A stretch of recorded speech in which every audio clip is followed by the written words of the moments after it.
tutorial, we will write a Java program to convert binary number to octal number. So the process will go something like this. If you look at this picture, we have a binary number and we are first converting binary number to decimal number. As we already did a tutorial on this from converting binary number to a decimal number. And once we have decimal number, we'll convert the decimal number to octal number. Okay, so it's a two-way process. First we need to convert the binary to decimal, then decimal to octal. So let's write a separate function for it. We have public static and it will be returning an integer and, and name is binary to octal. It will take a long number, okay, because the number is a binary number, so it can be some lengthy number. Okay, so we have an integer called decimal number, in which we will be saving our decimal number equals to 0, and we have our octal number as well. Let's say this is binary number. Okay, binary number. Okay, octal number equals to 0 as well, and we have I equals to 0. Okay, and we start with our while loop while our basically binary number is not equals to 0. So what we need to do is, now we want to convert binary number to decimal number. So if you look at it, we just need to take one number, one last number at a time, and multiply it to the power of 2. Okay, and we need to add it to a decimal number on every iteration. So we take a integer called remainder, will be last digit.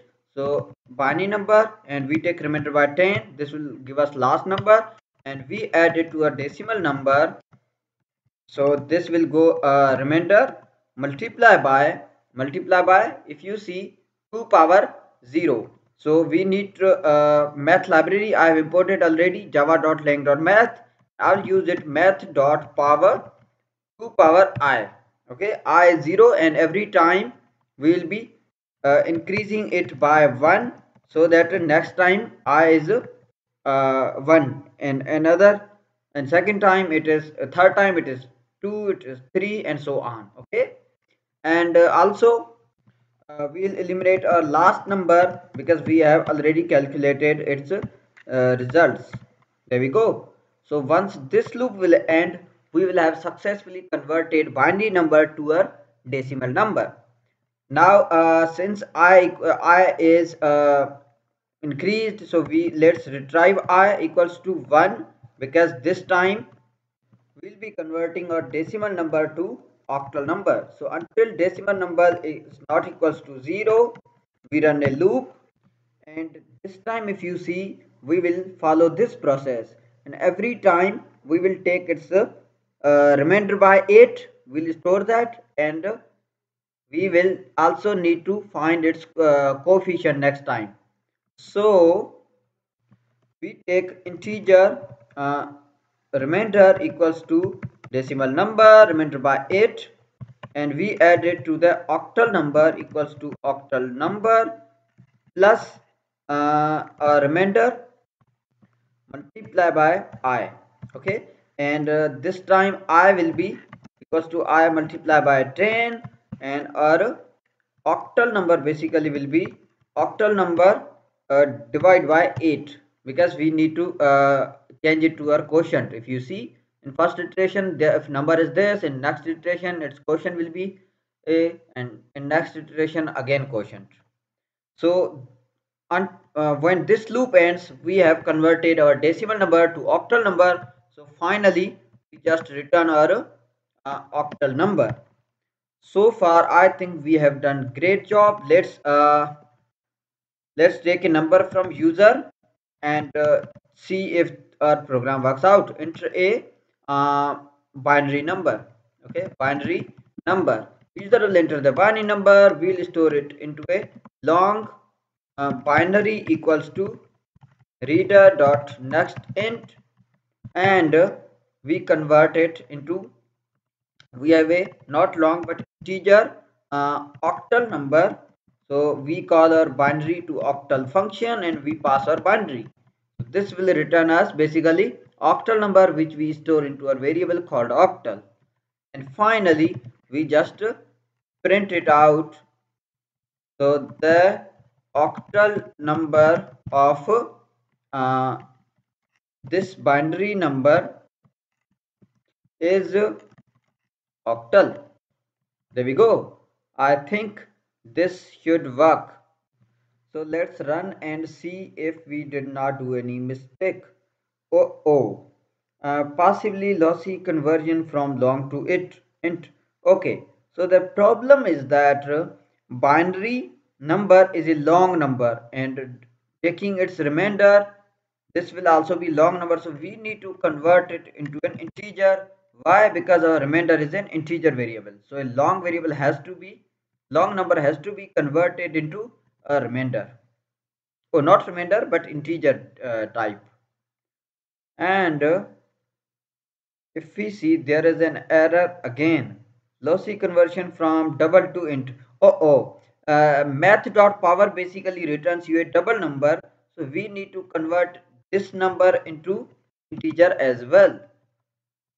See, I don't remove my mistakes from the tutorial because I want you to learn how we basically debug our mistakes. So if you see, this is pointing us on this line and it is also showing the incompatible types, means there is a problem with the data types. And you see which data types, it says possibly lossy conversion from double to int. So you need to figure out what can be the possible double data type which is being assigned to an integer data type. So I already have all these variables of integer data type. Only problem is with this math dot power which can possibly return double value. So I have converted into an integer.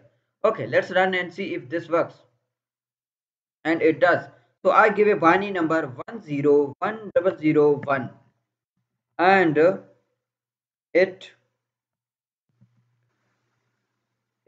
is running infinitely. Let me figure out if there is any mistake. If you see, we are working on decimal number. We are basically converting decimal number to octal number.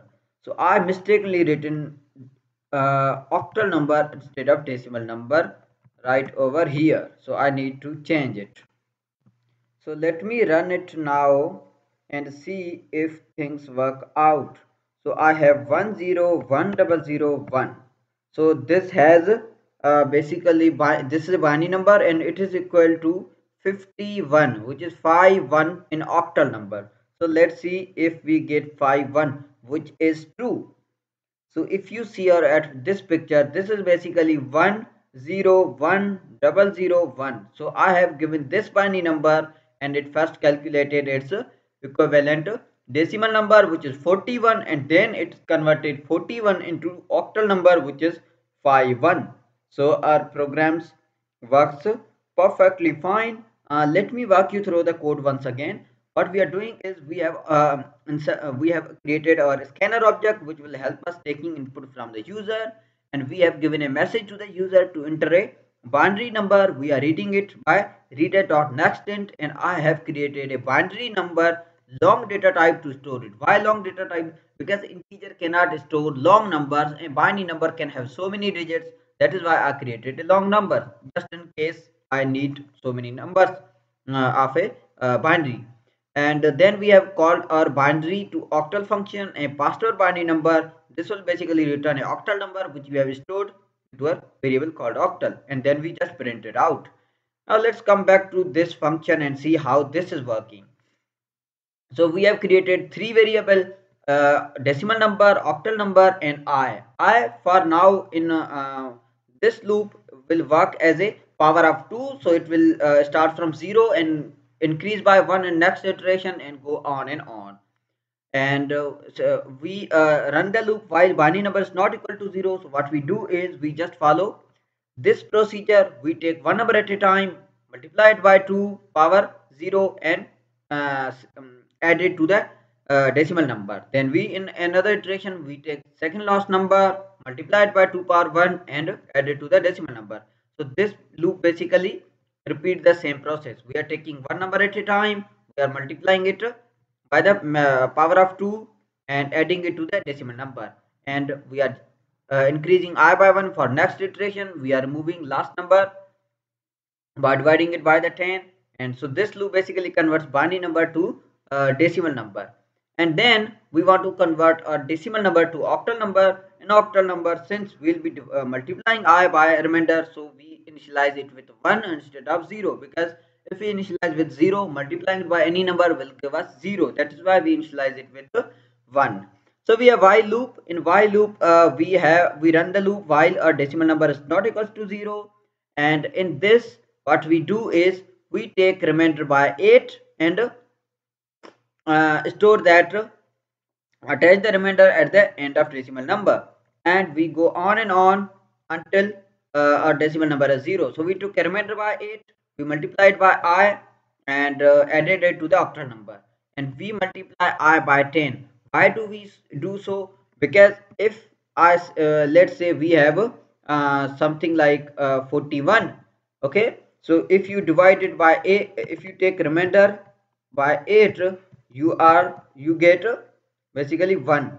Okay, okay, 1. So if I have 1 and next time if I get 5, I want to attach, basically I get 5, okay, and next time I get 1, if I want to attach it 1 over here, how do I do? I cannot add 1. If I add, it will become 6. So what I do is I multiply it by 10, it becomes 50, and then I add 1, so this becomes 51. Hence if I want to attach 1 at the end of it, any number at the end of 5 or something, then I just multiply it by 10 to have 0 at the end, and then I add the number. So this is why what I'm doing is I'm basically multiplying I by 10 to get 0 at the end of the number, and then add that number, uh, add it to the octal number.